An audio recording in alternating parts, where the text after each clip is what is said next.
Hello po sa lahat ng makakapanood ng video ko. Sana tulungan niyo akong ma-share para makarating kay sa Rapid Tulfo nang makauwi po ako agad.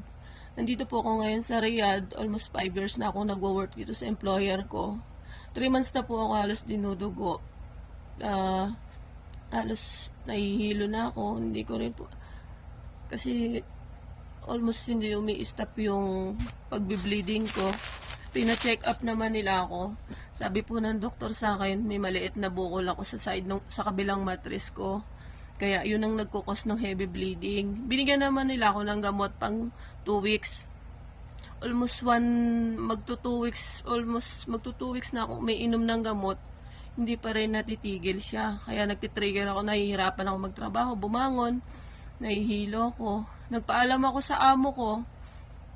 Pinag-aantayin niya pa ako ng 1 to 3 months para daw sa kapalit ko. Sabi ko emergency kasi hindi ko na kaya magtrabaho.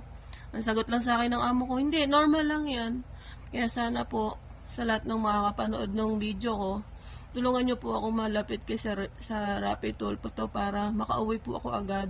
Gusto ko po sana talagang makauwi para makapagpagamot ng maayos kasi dito hindi ko na talaga kaya magtrabaho.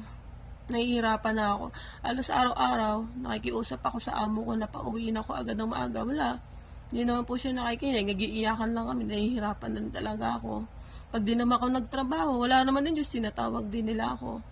Kaya sana po matulungan nyo ako na makarating kay Sir Rapi itong video ko. Para makauwi din po ako agad. Kasi almost 3 months na akong din na-istepan ng dugo. Naliliyo na rin ako. Wala naman po ako magawa, kaya ito lang ang naisip ko na paraan na para makauwi ako agad kasi yung amo ko ang hirap nilang kausap nahihirapan na din po ako talaga magtrabaho. Sana po matulungan nyo ako. Salamat ng marami sa lahat na mag-share ng video ko.